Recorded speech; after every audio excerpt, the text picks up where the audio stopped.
greatest of all time, I'm probably in that conversation.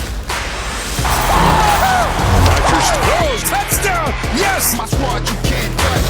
MVP of this game. The most valuable player. I feel like I've been in the conversation right now, giving him the edge at MVP. MVP of this game, you can't touch. That player is also the best player. Aaron Rodgers just earned his third MVP award last season, becoming just the sixth player in NFL history to win the award 3 times. But the young guns are making a push in the NFL. Of the last 3 MVP winners, 2 have been on rookie contracts in Lamar Jackson and Patrick Mahomes. Our own Bill Barnwell released an MVP article today, breaking down potential candidates to win the award this season. Included in his breakdown is a list of quarterbacks on rookie deals that could win the prestigious award. Here's a look at his 13 candidates from the group, which includes the likes of Josh Allen and Baker Mayfield, plus Lamar Jackson and Justin Herbert. Barnwell's favorite from this group, though, is Kyler Murray. That begs the question, who do we see making the leap from this group as we get to quick reads? Who could be the player on a rookie contract that enters the MVP conversation this season? Dan, we'll start with you. Who do you got? I'm going with the big hammer, Josh Allen from Buffalo Field. Everyone continues to point to last year and his big jump. Go back to 2 years ago, in his last 29 starts, that's last year, 2020 season, and 19, Josh Allen has thrown for 59 touchdowns and 13 picks and completed almost 70% of his passes. It wasn't just last year. It's his last 30 games. He's been one of the best players in the league. Man, ain't nobody asked you for all them damn stats. I'm talking about Kyler Murray, the excitement, the juice. Look, when he got injured last year, it looked like he lost a little bit. But in order for this team, the Arizona Cardinals, to win this division, Kyler Murray is going to have to play at an MVP level. And why wouldn't he, with all of the weapons that's around him? D-Hop, you go out and get AJ and Fitz coming back, Kyler Murray will be in that conversation at the end. Well, Swagoo, I could talk about stats with Justin Herbert, but I'm not going to.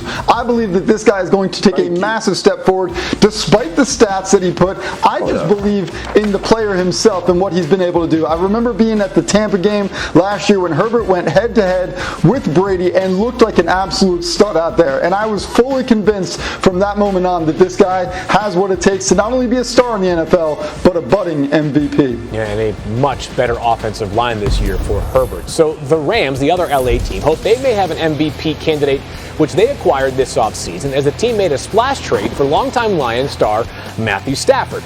Amongst the fans of the acquisition was Kyle Shanahan, who will now face Stafford twice a season, and broke down the acquisition on the Flying Coach podcast.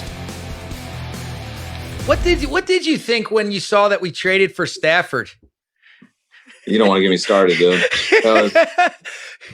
That was frustrating. Yeah, he's better than I had realized. I mean, he was the man, and he's actually underrated to me. So I know how good of a guy he got. I know how good he is at play action. I know how smart he is. Not only does he just have a big arm, but he's got touch, and he knows where to go with the ball. Hey, Dan, the interviewer in that podcast you just heard is Rams head coach and burgeoning media star Sean McVay. Obviously, he was influential in bringing Stafford in. It's a simple question in LA right now. Who is under more pressure, head coach Sean McVay or quarterback Matthew Stafford? I think it's Matthew Stafford. I think Matthew Stafford is under the most pressure out of any quarterback in the NFL. The great thing about this situation is Matthew Stafford eats pressure. Just ask all the teams he's played against with fourth quarter leads in the last 10 years. No quarterback in the NFL has got more fourth quarter comebacks over the last decade in the NFL than Matthew Stafford. I think the second place guy is like 5. You're talking about a guy that's like, okay, bring the pressure, bring the moment to me. And the great thing about it for me, Field, is like everybody in the country that is a football fan is going to realize what players that played against Matthew know, that he's unbelievable, and that players that played with Matthew know that he's unbelievable, and that the guy is going to relish this moment. And I would say this when it comes to the football team.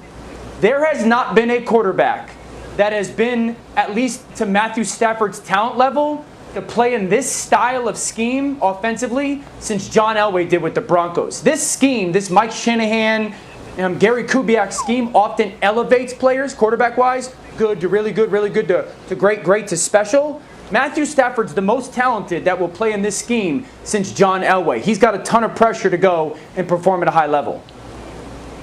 See, I guess it's all about how we define pressure too, because like, to me, pressure is about expectations, and I don't necessarily know that there's that high of expectations on Matt Stafford. I disagree. I think most people understand Stafford's a very talented player who just hasn't been able to win in Detroit. And yes, maybe he can accomplish that in LA, but to me, the most pressure perhaps of anybody in the NFL is on Sean McVay. I mean, Sean was already anointed. Like, we believe that Sean McVay is this brilliant mind, this guy who can take a team and not only get them to the Super Bowl, but potentially win it. He has not done that yet with Jared Goff. If you send 2 first-round picks away and to get the quarterback and send the other quarterback that you also paid away, you better win with him. So to me, after all the first-round picks that they've spent, after all the talk, now it's on McVay. I think he knows it. I think he's capable of living up to it. But at the same time, to me, nobody in the NFL has more pressure on them than Sean McVay.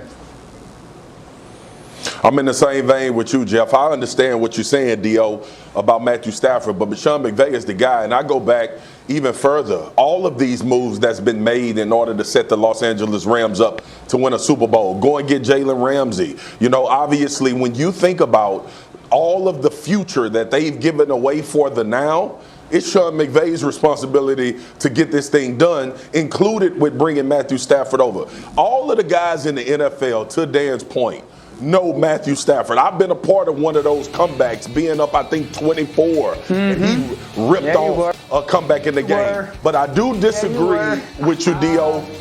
The player that's under the most pressure in the NFL is Carson Wentz, your ex-boo. The dude that you used to love, that you don't love no more than Baker Mayfield. But he's the guy that's under the most pressure. Matthew Stafford will ball out in Los Angeles. Yeah, all right. First of all, we can go to a different segment, and you can have your chance to go bash the quarterback. All of a sudden, you got this floating helmet in your background and think you can get loose with your lips. I got no idea how that helmet is floating in your background. I'll put it simply like this, okay? Simply like this.